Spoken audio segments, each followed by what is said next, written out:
Over a series of previous videos, we've explored perception, consciousness, and the possibility that reality is not always what it appears to be.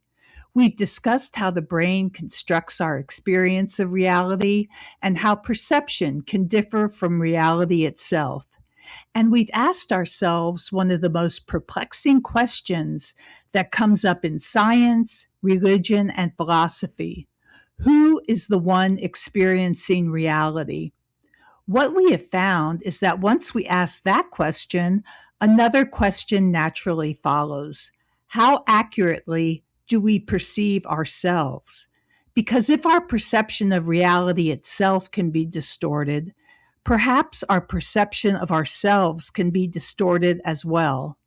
Jesus understood this. Again and again, he taught that the greatest obstacles to truth are not always found outside of us.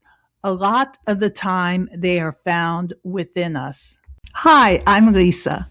Welcome back to Biblical Reality Check. Today, we're going to look at the parable of the Pharisee and the tax collector to examine how the perception of ourselves as good people can be so wrong when we use external characteristics as the measuring stick.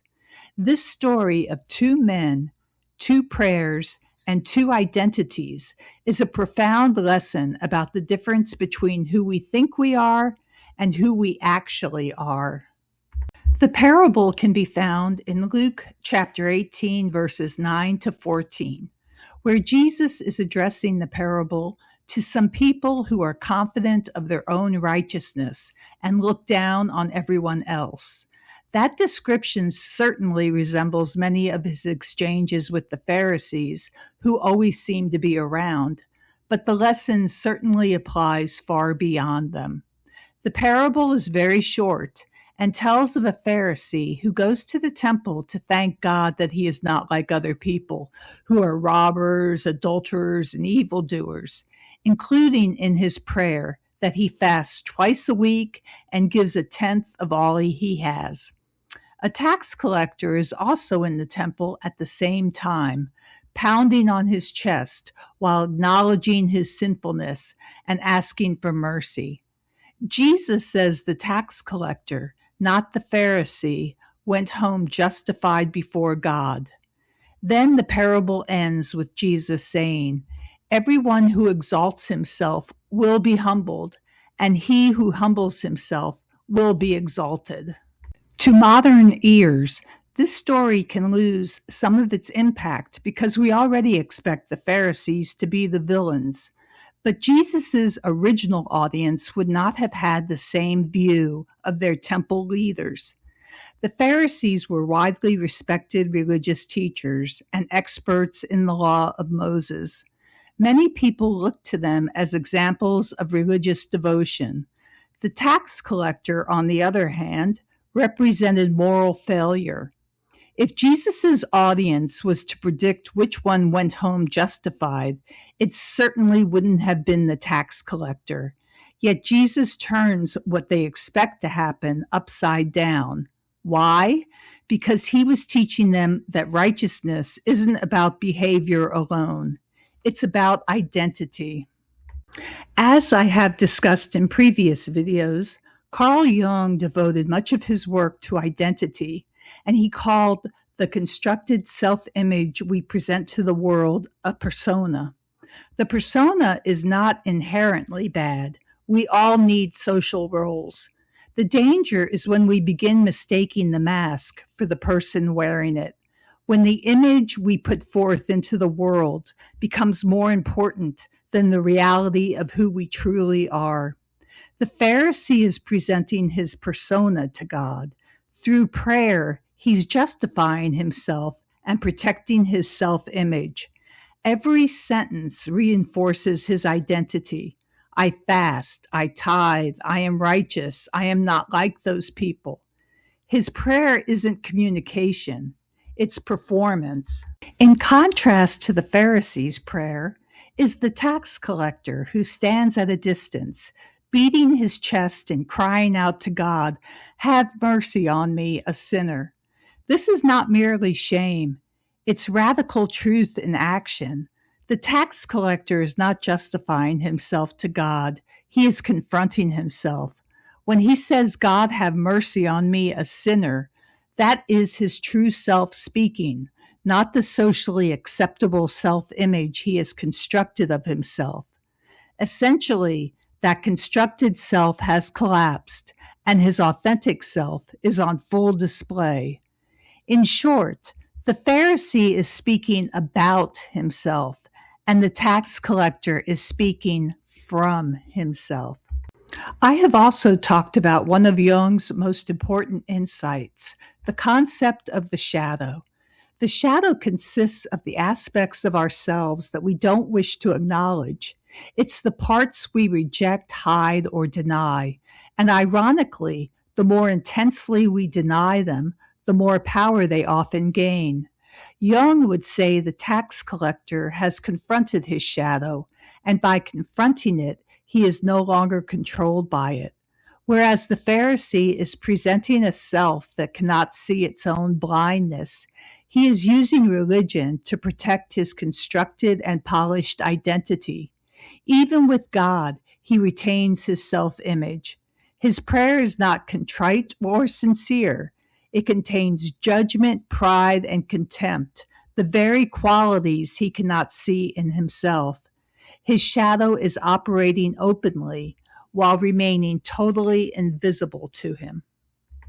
Unlike the Pharisee, the tax collector is not comparing himself to others or trying to impress anyone. He is facing the truth about himself. And because the tax collector sees himself truthfully, transformation becomes possible. This is one of the greatest principles in the teachings of Jesus. Truth can only transform what truth can reach. As long as we are defending a false image, truth cannot get through. The first step toward wholeness is not being moral and ritualistic. It's being truthful with ourselves. That makes the Pharisee's greatest problem self-deception, not sin. Jesus ends the parable by telling us that the tax collector, not the Pharisee, went home justified before God, saying, quote, "For all those who exalt themselves will be humbled, and those who humble themselves will be exalted," unquote. Jesus is doing more than making a religious statement here. He's describing a profound psychological principle as well. Illusions can survive for a time, but reality always has the final word, in this world or the one beyond. Every false identity eventually meets its reckoning with truth. We see this principle at work all the time. Reality tends to humble what attempts to elevate itself artificially, and it tends to elevate what aligns itself with reality and truth. This is where the parable becomes really meaningful, because we find that it isn't really about first century Pharisees. It's about us. We may not stand in a temple thanking God that we're not like other people, but we often do something remarkably similar.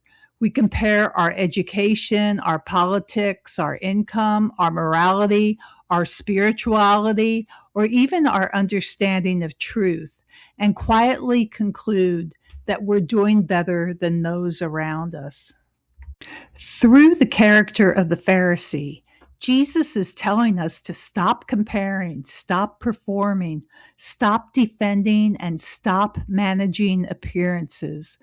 Like the tax collector, we need to become willing to see ourselves clearly, because the beautiful thing about awareness is that it can observe every thought, every belief, every fear, and every identity. The moment something can be observed, it can be changed. You are not merely the image. You are the awareness capable of seeing the image, but you have to be willing to see what's what clearly. And that's a very difficult thing to do when we are vested in the story we have created about ourselves, rather than being vested in the truth. The parable isn't teaching that goodness is unimportant. The issue isn't whether the Pharisee fasted or tithed. The issue is his own attachment to the identity he cultivated as a temple leader.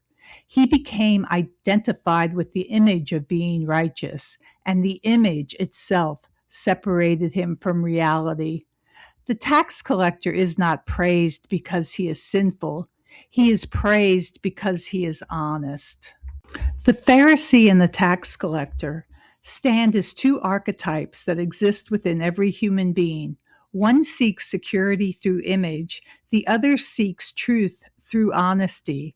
One builds identity through comparison, the other allows illusion to collapse before reality. One believes he already sees, the other is finally willing to look. And perhaps that's why the tax collector leaves transformed, because transformation begins where self-deception ends and honest self-awareness begins. As we've discovered throughout this series, perception is not simply about the world around us. It's also about the lens through which we view ourselves. And the ego is largely a self-created lens. It builds identities, it creates comparisons, it separates us into categories of superior and inferior, worthy and unworthy, righteous and unrighteous.